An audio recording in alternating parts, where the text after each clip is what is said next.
It's your boy Conservist 34. Today is August 21st, 2017. Shout out to everyone who saw that clips today. Got a little sneak preview during my lunch break for a good 45 seconds with the recommended safety glasses.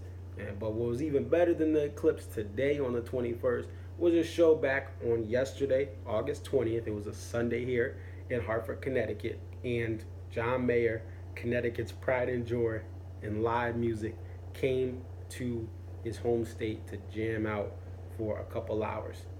This review will be really not a full review of the whole set from front to back, but more of a comparison to the Boston show I went to earlier. Check that review out on my page, and how this show brought some of the stuff from Boston to new levels while introducing fans like me in the Northeast to new material should you have went to both of those shows. I know a couple people that did go to both of those. I see some other people recording videos. I think it was Matt Frazier. Shout out to him. He got a better camera than me, Matt. But he had video from both of those shows, so obviously he went to both of those. But there are some things that we saw in Hartford that were taken to new levels, and I want to discuss those things. Let me first start off by talking about the songs I wanted to hear. My search for everything list for show number 2 of the year for John Mayer. I wanted to see Helpless, Rosie, In the Blood, Stop This Train, Good Love Is on the Way, and 3x5. Now let's start off with the songs I didn't get to hear from that list. 3x5 and Good Love Is on the Way.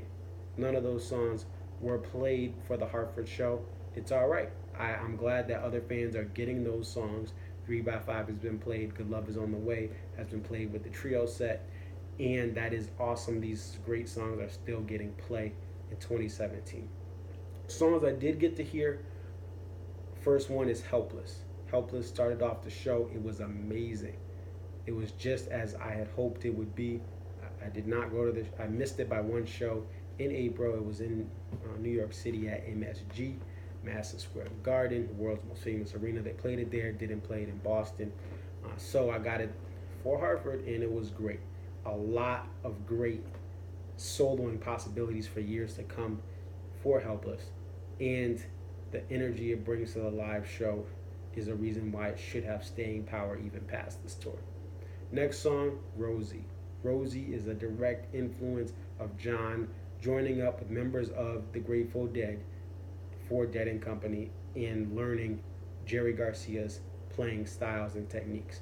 Rosie is a direct influence, in my opinion, from Estimated Prophet and other songs along those groovy lines. It gives me the mini flashback to hearing Estimated Prophet and the tone and the cadence of Jerry Garcia in those live shows, many live shows of the Grateful Dead. In the Blood, another great song that I wanted to hear that was played. John on the acoustic guitar for the Come to Jesus track. It is an amazing song. I call him the second black side guitarist for John Mayer. David Ryan Harris is number 1. He is a dope musician. Shout out to David Ryan Harris. I think the other guitarist is named Elijah. I hope that's just a guess. It's a black name. You know what I'm saying? Like people, you grew up and your parents, they go to the Baptist church and they name you Elijah after the dude in the Bible. That's how it works. But anyway, I think that the other guitarists supporting John did a great job with the In the Blood solo, so that John could stay on that acoustic guitar, which is a big focal point of the song. Those 3 songs, Helpless, Rosie, In the Blood, are why this tour is amazing. I have never wanted to see new material this late in an artist's career live than John Mayer right here. Most great artists just can't keep up as far as writing songs like this late in their career. Stop This Train was one of the songs that I wanted to hear that I heard finally after 4 shows. It's an oldie but goodie, and I think it was a great way to kind of wind down the show. It was the first song in the encore, followed by Gravity, then the epilogue, You're Gonna Live Forever in Me. So shout out to John for playing Stop This Train. He cut it from Boston, but it's all good.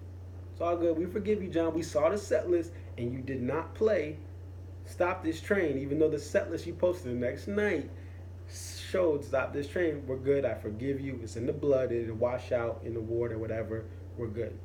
I want to talk now about the improvements I saw in certain aspects of the live show from Boston and the TD Garden inside, and how it got even better in the outdoor summertime venue of the Xfinity Theater in Hartford, Connecticut, aka the place where the Dave Matthews Band riots took place in the late 90s, right at the turn of the century. Anyway, the point being is this venue is an amazing venue to see live music. 25,000 people can fit on the lawn if it sells out.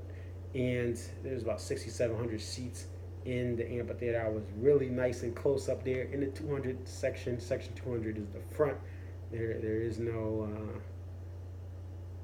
the 200 just happens to be the front. Don't worry about that. Anyway, point being is it's a great venue to see a live show. It's got that summertime feel. The weather's always nice as long as there's no thunderstorms. John was feeling it. The energy of the crowd, he even said, inspired him.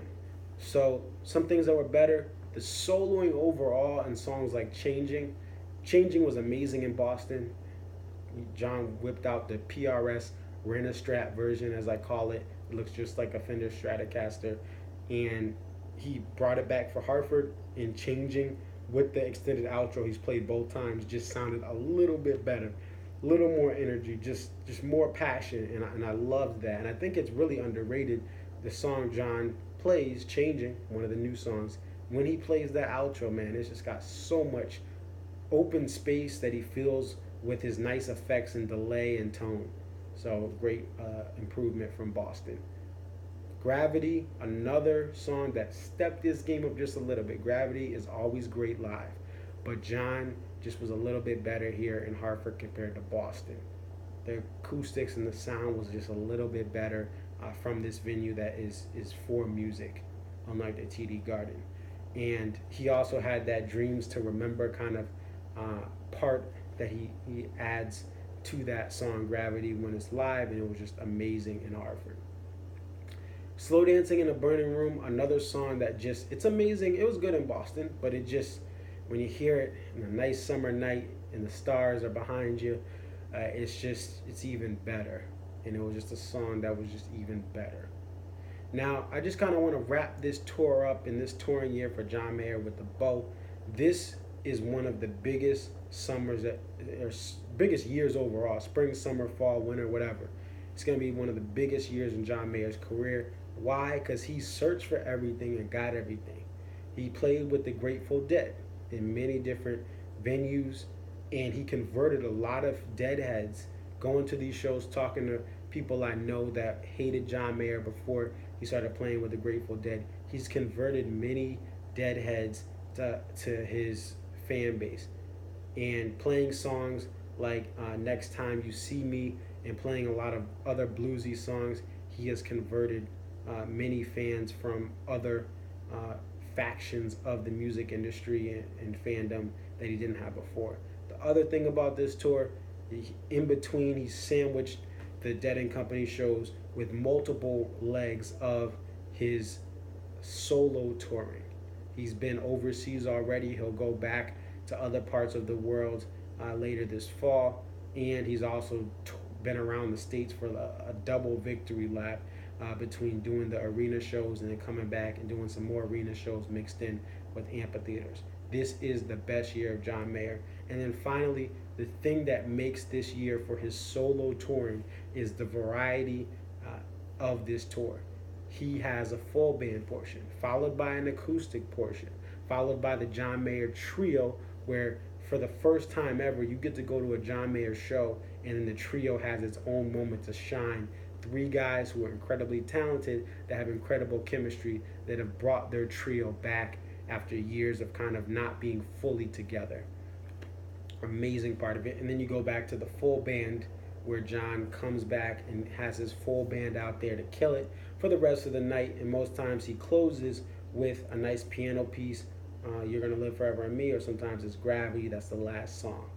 This is the best year of John Mayer, in my opinion, and it's a crucial year because some artists at this point in John's career tend to fizzle out, tend to be less popular. You look at some of these bands from the 90s that can barely sell out what they used to sell out in the 90s. John is only growing his fan base, and that's a great thing. Let me know what you guys think. Thank you guys for supporting. When I was posting these videos, watching Game of Thrones, people are already commenting and liking. The purpose of this channel is to share my opinions, to share the music I love with others, because many other people in the YouTube community have done that for me as a fan of music. Definitely like, comment, and subscribe. I apologize when I make these long 10-minute videos that could really be 3-minute videos, but I appreciate all the support I get from you guys. That's pretty much it. And like, comment, subscribe. Like I said, I am out.